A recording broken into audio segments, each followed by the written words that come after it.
Today we're looking at that number, that number, 666. Not really. We're kind of looking at the grammar surrounding that number.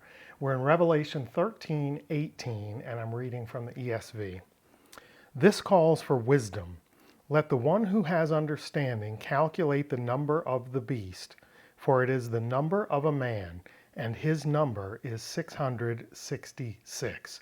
Notice that I read 666 and not 666. When we see this in Koine, I'll point it out a little more strongly, but it's not 666 hex in Greek. It is in fact 666. Strangely, there are a few manuscripts out there that have the number as 616, but that's a subject for another day. So we're told to calculate the number of the beast. His number is 666, and it's the number of a man. Or is it? Is it his number? Makes it sound like a man, but almost every English translation says it is the number of a man. Let's take a look at the verse in Koine. We'll break it down into its parts. So starting at the beginning, very good place to start. Hode he Sophia estin, this here is wisdom. This is wisdom. Here is wisdom. Ho ekon nun, the one having understanding. This is a fantastic word to try to pronounce. You ready? Psephisato, ton arithmon to theriou. Let him calculate, let him count the number, ton arithmon, arithmetic, to theriou, of the beast. So here is wisdom, the one having understanding, let him calculate, let her calculate the number of the beast.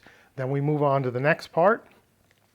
Arithmos gar anthropou estin, for it is, estin, it is, arithmos, the number, anthropou, of either mankind or of a man. That's going to be the major subject of our discussion today. We'll get to that in a minute. And then the last part, kai hoarithmos autou, and his number is hexakosioi 600, hexakonta 60, hex 6. 666. Not 666, not a triangle of sixes on Damien's forehead in a movie from the 70s, but the number 666. So the subject that we're wrestling with today is this the number of mankind? Is the number of the beast 666?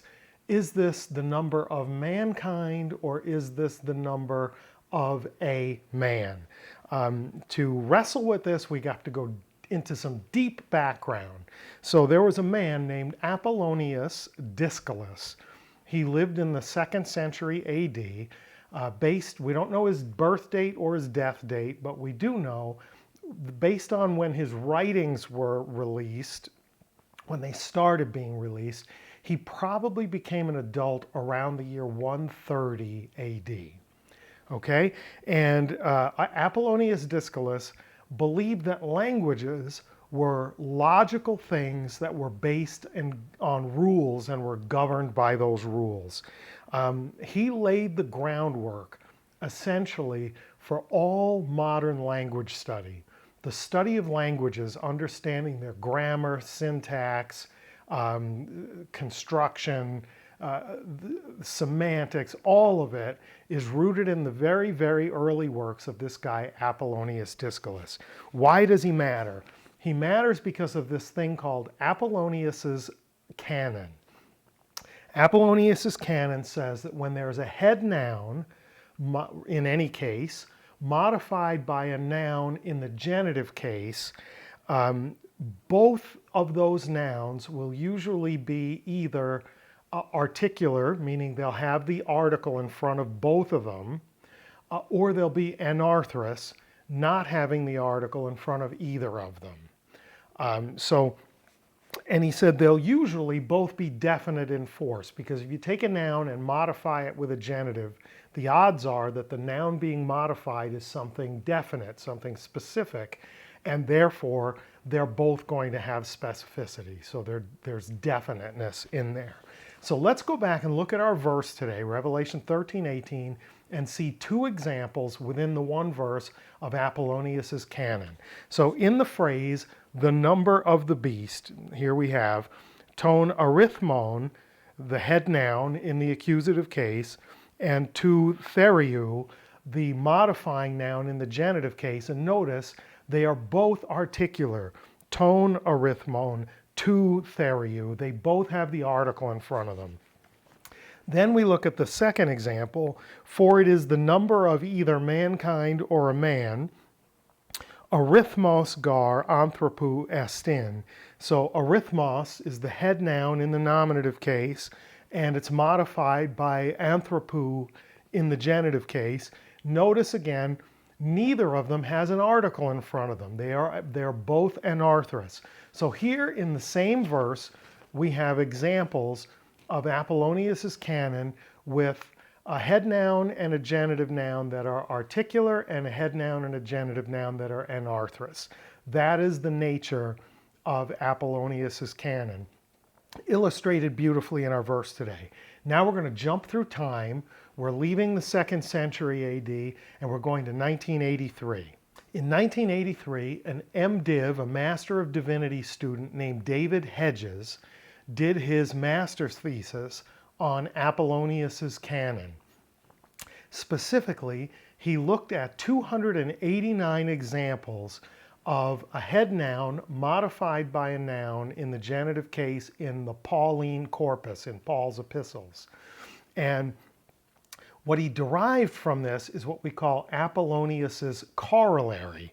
And Apollonius's corollary says that when both the head noun and the genitive noun are anarthrous, when neither one has the article, they both usually carry the same semantic force. What are the three semantic forces for nouns? Nouns are usually either definite, qualitative, or indefinite. So a definite noun would be the dog. A qualitative noun would be canine. And an indefinite noun would be a dog, right? So there's a specific dog, the dog.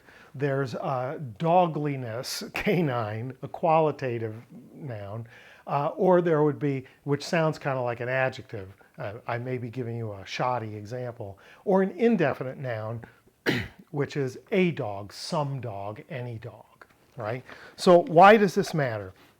Because what the corollary shows is that in the construction of a head noun modified by a genitive noun, they're usually the same semantic force. The vast majority of them are a definite head noun and a definite genitive noun. The second most common is a qualitative with a qualitative. The third most common is an indefinite with an indefinite. Once in a while, we see a one-step jump where we have a definite head noun modified by a qualitative noun in the genitive. And sometimes it'll be a qualitative head noun and an indefinite. Very, very rarely, as rare as hen's teeth, do we get a two-step jump, a definite head noun and an indefinite modifier in the genitive. It exists, but it's very, very rare. So, thanks to David Bridges in 1983 in his master's thesis, we add to Apollonius's canon Apollonius's corollary and see this fascinating thing. But so what? Why am I talking about Apollonius and David Bridges and all this stuff? Because if we translate this phrase in Revelation 13:18, arithmos gar anthropou estin, if we translate it as, for it is the number of a man, we're making the rare as hen's teeth two-step jump. We're leaping over. We're choosing that very infrequent and obscure construction.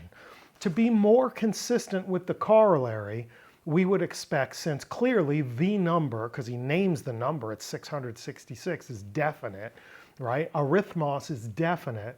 So to stick with the definite construction that we would expect from the corollary, we would expect, for it is the number of mankind, of humankind, right? So the perfect number, God's number, is 7.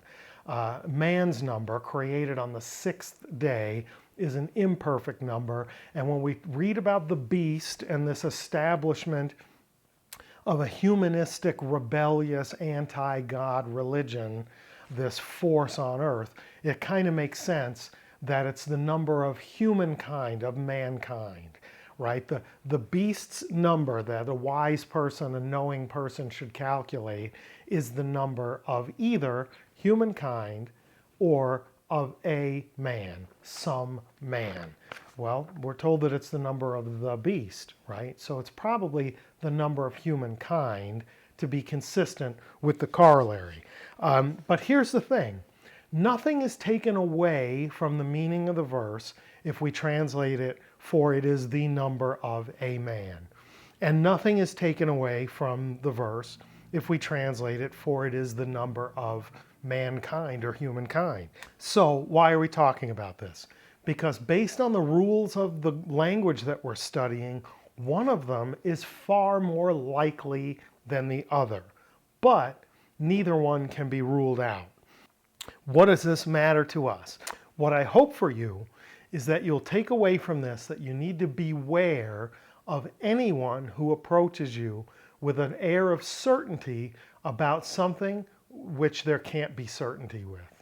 You cannot say with 100% certainty that this verse is saying, for it is the number of a man, any more than you can say with certainty that it is the number of mankind.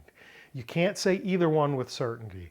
One is more fitting with the common usage of a head noun modified by a noun in the genitive. The other one is more fitting with the very, very rare, the hen's teeth rare, two-step jump from definite to indefinite. But they're both possible. So, what do I think? I don't know why it matters what I think, but I lean toward for it is the number of mankind because it's more likely statistically with the use of the head noun and the genitive modifier. But I wouldn't fight anybody over it because I can't be certain any more than anybody else can be certain. If John the Revelator comes and tells you which one he means, cool, go with John. But if I tell you with absolute certainty that it means one or the other, don't trust me. If anyone else tells you with absolute certainty that they know that it's one or the other, don't trust them. You read it, you study it, leave your mind open to the possibilities, for it is the number of mankind, DD, definite, or it is the number of a man, DI, definite, indefinite. Both are possible. Don't let anybody tell you that one or the other isn't. What do you think? Let me know in the comments. I'd be interested to hear. And until we see one another again, Charis Kai Reine Humin, grace and peace to you.